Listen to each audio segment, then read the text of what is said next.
love you like I do. Tell me who can start my heart as much as you. Tell me all your secrets and I'll tell you most of mine.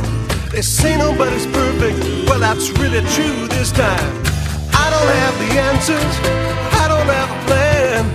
All I have is you, so darling help me understand what we do.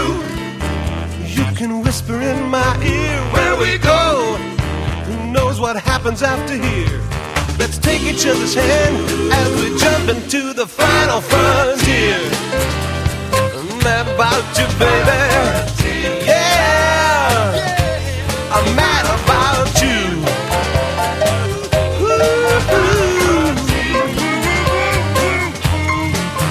Teaser, interior apartment night. Jamie and Paul sit on the sofa, obviously upset with each other. It's a sled. I can't believe you. Presumed innocent, the wife did it. Okay, Chinatown, she gets shot in the eye in the end.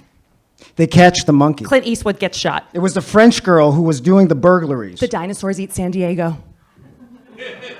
See, isn't this better than a real argument? No. End of teaser. Act 1. Interior riffs night. Paul and Jamie eat dinner with the baby and Mrs. Stemple. Ursula approaches with drinks. She sets one down in front of each of them, ending with a glass of wine before Mabel. Okay, was there anything else? Oh, I don't think she's quite old enough for this.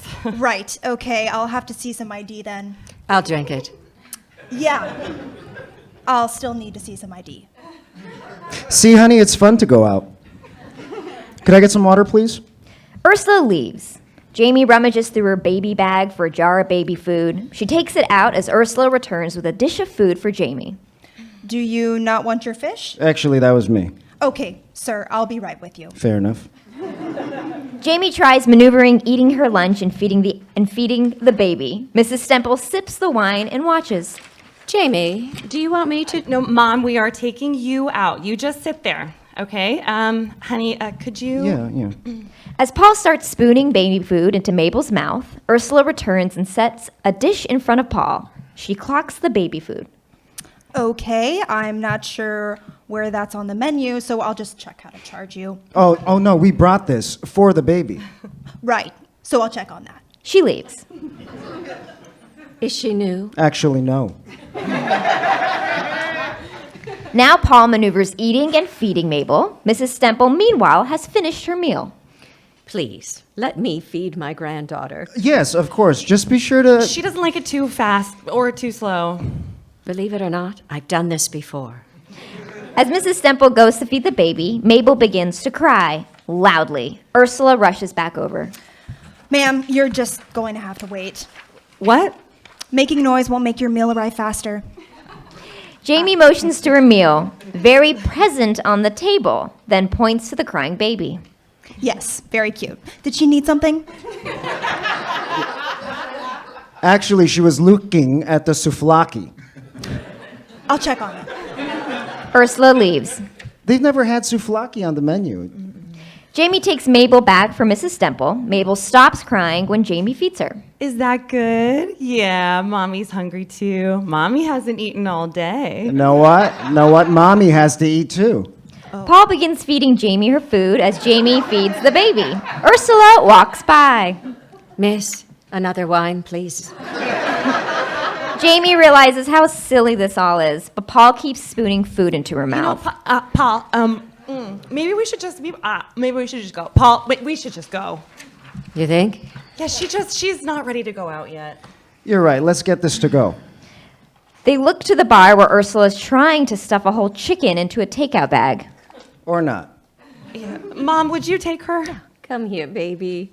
Mabel starts to cry as soon as Mrs. Stemple approaches and lifts her. Paul picks her up instead, and she stops. Tell you what, Mabel and I will handle the bill and meet you outside. Once Jamie and Mrs. Stemple have gone, to Mabel. This one's on me, but you got the next time. Interior bedroom night. Paul is in bed. Jamie creeps over from Mabel's crib and joins him. They whisper. Murray, the dog, jumps into the foot of the bed. She's asleep? Yeah, did you walk him today? Did I? No, I think Nat came by. You're thinking of lunch today. Yeah, there's going to be a time when we want to go out. Just us. Hey, I know. I mean, not for a while, but that day will come. But not for a while. Right. I mean, there's gonna be a time when I say Casablanca is playing and I want to take my beautiful bride to see it. Well, you could go with Ira. Less romantic. Or my sister. Yes, but sadly your sister doesn't like any black and white movie without a giant lizard rampaging downtown Tokyo. Well, then what do we do when we need to find A babysitter? No, a plumber. Then that would be a babysitter.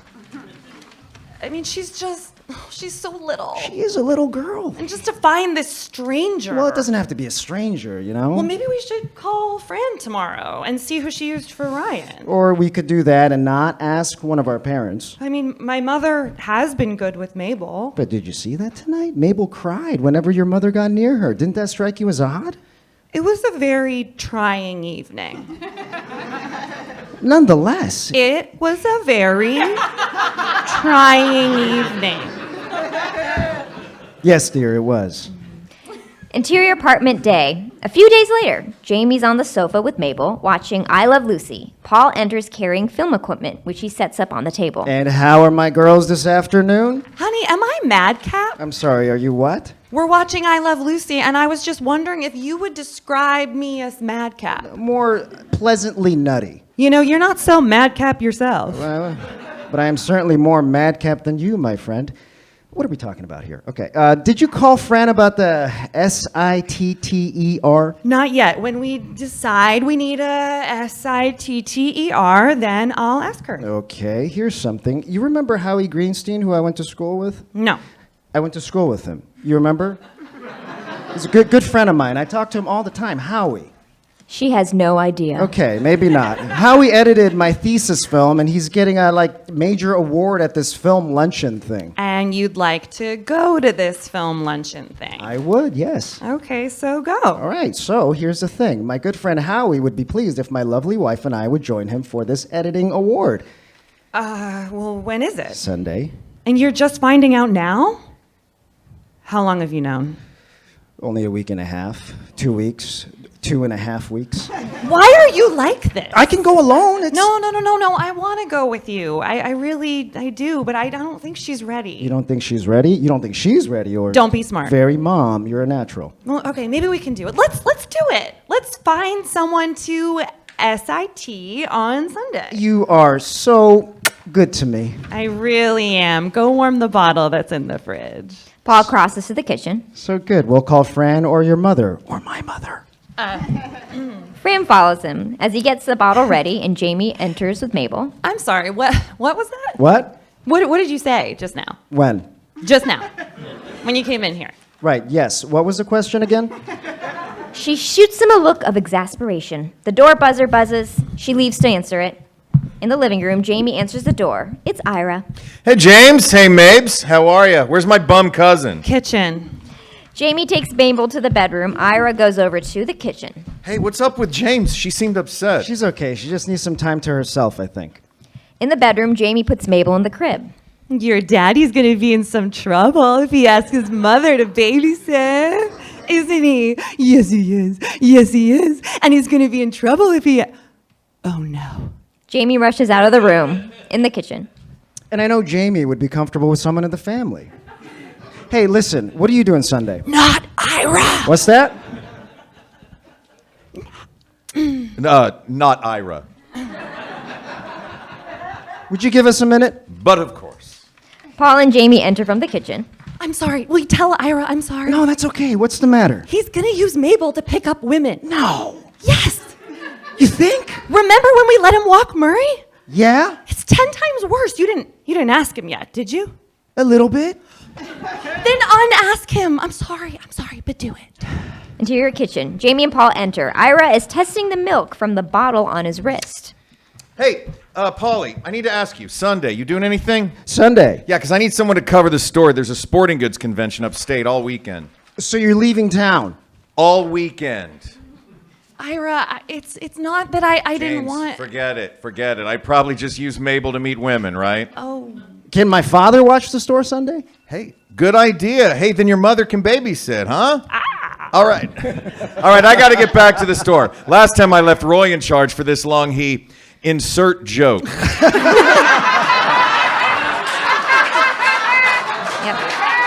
Incomplete, yeah.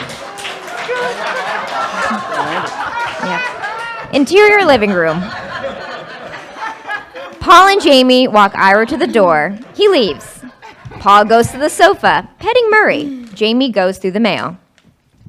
Where does this leave us exactly? You know, I didn't mean never, Ira, just not the first time. I know. Because it's not that I don't trust Ira. I know. Because I do. Well, now that that's established, Maybe I should call him. I think he's okay, really, and you're being delightfully madcap. Why is a copy of the Boatsman magazine addressed to you? Is it? I don't know. Maybe I sent it in from the dentist office or something. What is wrong with you? Yeah, no cavities, though. It's She crazy. tosses him the magazine. Here you go, Captain. Maybe we should call your mother. I'm making a list. Well, you'll want to check it twice. It's a list of questions for the SITTER. She's not even in the room, so what? You're going to give this list to your mother? Maybe. Uh-huh. No, this is a good idea. Did you call Nat? Murray barks. Did you call NAT to cancel Sunday? Why? Whoever SITS can WALK Murray. I'll CALL later. Meanwhile, do you want to invite your MOTHER for DINNER so we can see if the baby CRIES again? She won't CRY. Okay. Interior bedroom night. Paul ties a tie. Jamie on the bed, paper in front of her. I'm wearing a tie again. Why? You want to look nice. It's your mother. Yeah, I know. Listen, how would you answer this question if you and I were at the opera and couldn't be reached and Mabel had sort of a phlegmy, nagging cough? What would you do to reach us? Which opera? What difference does it make? Well, if it's Rigoletto, then I say call the doctor, leave us alone. But if it's Don Giovanni, then I wouldn't so much mind being interrupted. Also, we have never, ever gone to the opera. You're not taking this seriously. I'm not. Fine, but every babysitter is not going to be Mary Poppins. I don't see why we can't just ask my mother. What, really? Why not my mother? I don't know. Look what she did to you. That's a good point. That's a good point. The door buzzes. Interior living room. Jamie answers the door to her mother. Hi, Mom. What is this all about? Why is he wearing a tie? Apparently, I want to look nice. We can't just invite you for a nice dinner to make up for the other day. Where's my beautiful granddaughter? Oh, she's sleeping. Well, wake her up. Grandmother is here. Oh, that's not the best. Mrs. Stemple goes to the bedroom. Where's she going? Mabel cries in the bedroom. Oh, no. The phone rings. Paul answers. Hello? Oh, hi, Deb. Interior bedroom. Mrs. Stemple holds the still crying baby at arm's length. I didn't even touch her. Jamie takes Mabel, who stops crying immediately. Paul enters on the phone.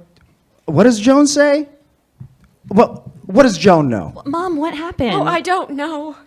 I came in and she was sleeping so nicely, so I picked her up and she started to. My granddaughter hates me. No, Murray's fine. Jamie's mother is here. Oh, Mom, she was probably just tired. She cries when she's tired. Oh, why? Why? Deb, I have to call you back. No, someone's on the other line. Mrs. Stemple marches out of the room. Jamie follows, handing Paul the baby on the way out. He hits call waiting. Hello? This is Mr. Buckman. What? Well, what happened? No life preservers. He should have read up on boats, I guess. And how he wanted me to... Then who am I to argue? Yeah, thanks. Bye. Paul looks around the room. Everyone's left. To Mabel. Well, here we go again. Interior living room. Jamie and Mrs. Stemple are at the table. Mrs. Stemple downs a shot. Better? Only mostly. Paul enters with Mabel. Hey, someone wanted to apologize to you. As he brings Mabel closer to Mrs. Stemple, the baby cries. He pulls her back and she stops. Oh. Mrs. Stemple drops her head onto the table. Who is on the phone? My sister, get this. She filled out one of those cards at Macy's. Those are a scam. That's what I told her, but they want her to go and look at a condo and then they'll give her free stuff. What free stuff? Didn't say. Sounds like a scam. That's what I told her, but she wants me to go with her because she needs to be a couple to look at the condo. Well, where's Joan? Joan says it's a scam. You know what, Mabel? When your mother was your age, she used to cry whenever her Uncle Danny came into the room. He had a beard and sometimes wore an eye patch. and it scared your mother. The baby cries. But when Jamie got older, she grew to love Uncle Danny. Mrs. Stemple keeps talking as she enters the kitchen. As soon as she's out of sight, Mabel stops crying. When she returns, Mabel cries again. And her Uncle Danny said that there will always be a place in his heart for his Jamie. And I want you to know that even though you don't love me now, someday you will. I just hope I'm not dead by then.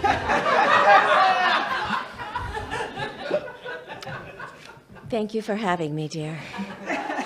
I'm going home now. Call me when Mabel is 15. Mrs. Stemple leaves. Mabel stops crying. An eye patch? I don't even have an Uncle Danny. Interior living room day. Paul looks at strips of film. His sister Debbie holds Mabel. So why can't you just ask Mom? It's only a few hours. This is what I said. Okay, well, what'd Jamie say? Get this. She said, look how we turned out. Well, that's a good point. When are they coming anyway? Any minute. Tell me again why our parents are taking you out to lunch and not me. They like me better. Oh, right. Yeah. Hey, look, it's not such a blessing. Well, I do wish you'd skip this condo thing and SIT for us. Another time for sure, but I have a good feeling about this. Yeah. Like you had a good feeling about your first husband? Okay, you know what I mean. Besides, I finally talked Joan into coming with me. Did I tell you I'm giving a speech now at this luncheon thing? Huh. The guy who was supposed to do it was in a boating accident. No! Does Jamie know? She didn't know.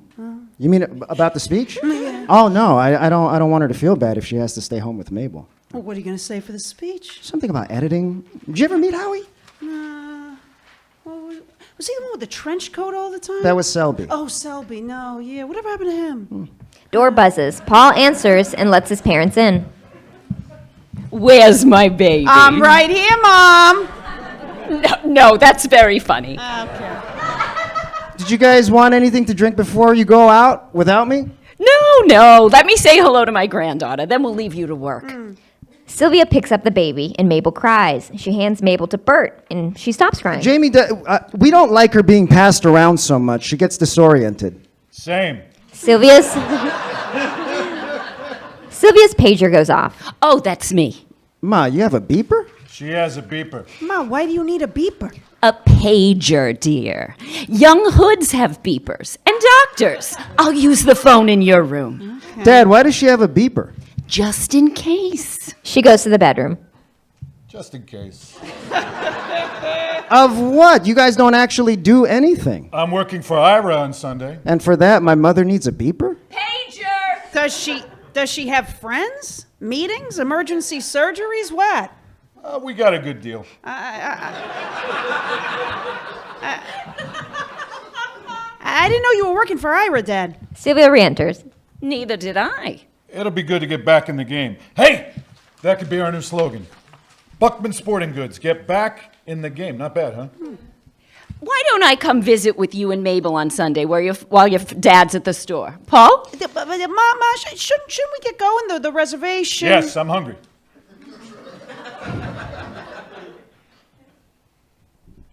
Well, if you don't want me to come over while your father is working and I'm all alone in that small apartment, just say. No, it's not that. No, I understand. Ma, no, I won't even be here. I'll be at this film luncheon thing. You remember Howie Greenstein? Not the boy with the trench coat. No. Howie, he's getting an award, and I'm giving a speech at this thing. So I'll visit with my granddaughter and your wife. I wasn't all that interested in seeing you anyway. Actually, my wife is going to the luncheon thing, too. So who'll stay with the baby? We're just going to leave out a bowl of food and see how it goes. Well, this is silly. It's settled then. Jamie enters just as Sylvia finishes saying. I'll come over Sunday night and babysit. Mabel starts to cry. Jamie shoots daggers at Paul. End of Act 1.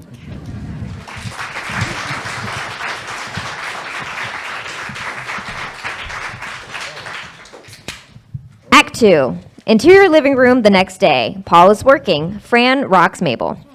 You are a good girl, aren't you? Not like my boy. You know what that little monster did today? Set the school on fire? Oh, you talked to my husband. I am grounding that monster until he's old enough to retire. I am telling you, Paul, don't have kids. That ship's a little bit sailed. There are mornings I wake up and think that if I so much as see a child, I will have myself committed. Glad we didn't ask you to SIT then. Jamie told you asked her mom.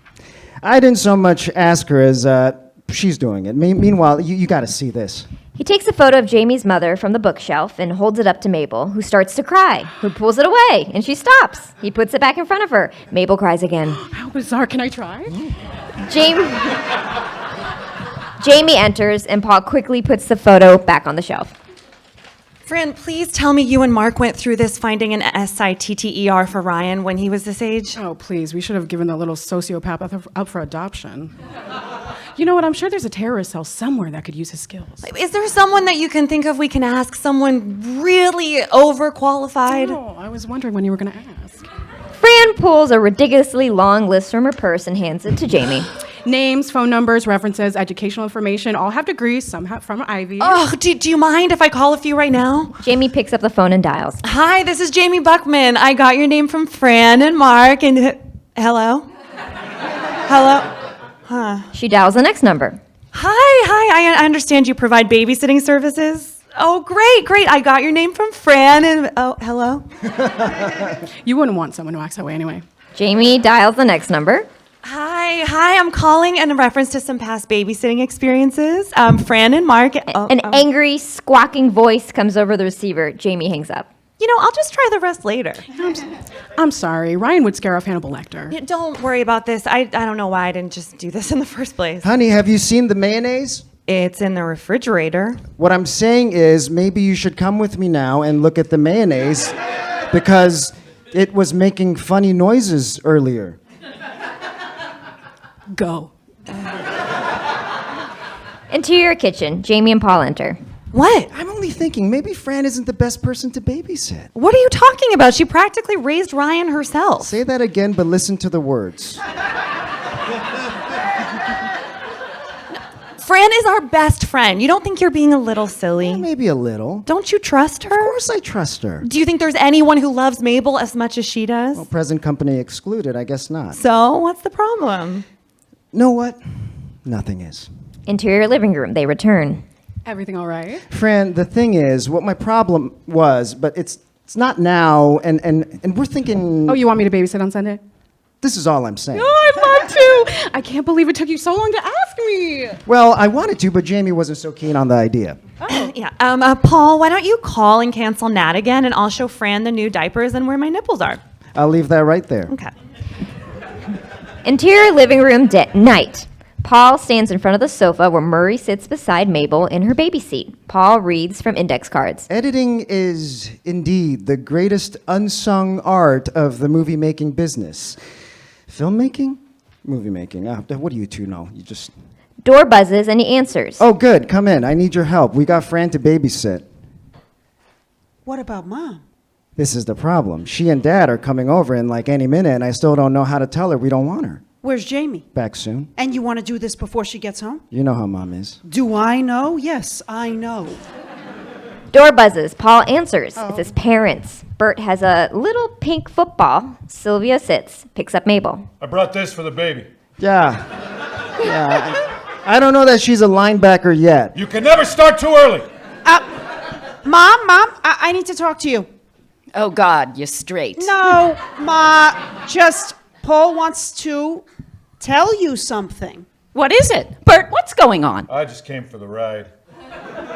We got those beads on the car seats like the cab drivers have. They're wonderful in the lower spine.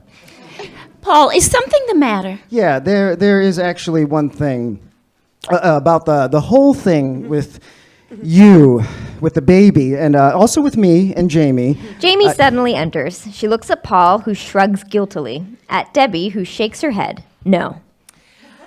Hi, Sylvia. Did Paul talk to you? As a matter of fact, he was just trying to. Debbie takes the baby. I'd hate for her to get caught in the crossfire. See, Sylvia. Paul takes the baby and gives her to Jamie. In case you need a human shield. She shouldn't be passed around like this. She'll get disoriented. I'm getting a little disoriented myself. Mabel starts to cry. Sylvia takes her from Jamie, who is distracted, whispering to Paul. Look, now she's upset. Look, Mom, all I'm saying is with this whole luncheon thing tomorrow, and I have to give a speech, which, can be a little daunting. You're giving a speech? Boating accident, editing, index cards. Ma, you know how much that is how much we, Jamie and I, love you, and how I think everyone agrees that when it's time for a babysitter, you are at the top of any and all conceivable lists. The baby is still crying. What are you saying? Okay, here's the thing. What I'm getting at here is basically what this comes down to. The baby stops crying. Ma, they don't want you. Sylvia. Oh, I understand. It's really not that. No, it's just that Fran really wanted. And we didn't want to offend anyone. Oh, you succeeded at that. No, we just don't want you to get the wrong idea, Sylvia. Sylvia, Sylvia, please say something. Did you say you might need help at the store tomorrow? Huh? The store tomorrow. You might need me? Yes, there's a new shipment of badminton birdies. Okay. Then I couldn't babysit anyway. Good night, everyone. Mom, Bert? she'll be all right. It's not like it hasn't happened before. Bert and Sylvia leave. I think that went well. Interior bedroom, the day of the luncheon thing. Paul paces, fixing his tie and reading his index cards while Jamie gets ready. Editing is indeed the greatest unsung art of the movie-making process. Where's Fran already? Movie making or filmmaking? What? Are there explosions in Howie's movies? No. Then they're films. Okay. Where's your friend Fran already? Here's what I'm asking. Door buzzes. Oh, that's her. Interior living room. Paul answers the door. It's Nat, the dog sitter.